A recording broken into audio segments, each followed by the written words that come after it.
Well, every city in Indiana can now see how climate change will affect them in the future and what they can do to prepare.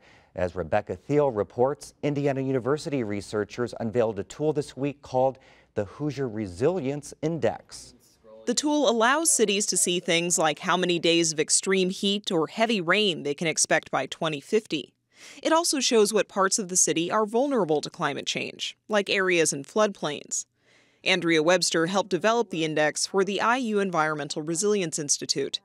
She says people often talk about climate change on a larger scale, but the tool she helped create shows communities how it will affect them specifically. An individual resident and an individual mayor or county commissioner, local government official can understand exactly how climate change is going to impact them in their community. And she says the Resilience Index is a way for folks at the local level to identify problems they can tackle. And it's hard to know where to start.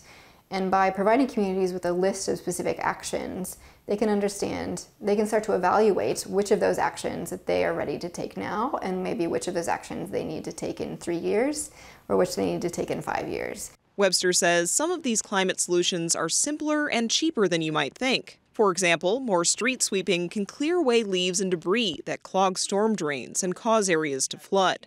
2 municipalities in the state have already tested the tool. An official from Noble County says when it comes to things like flooding and extreme heat, the county doesn't want to have to rely on federal and state relief. Webster says having a tool like this is important to all of the communities in the state.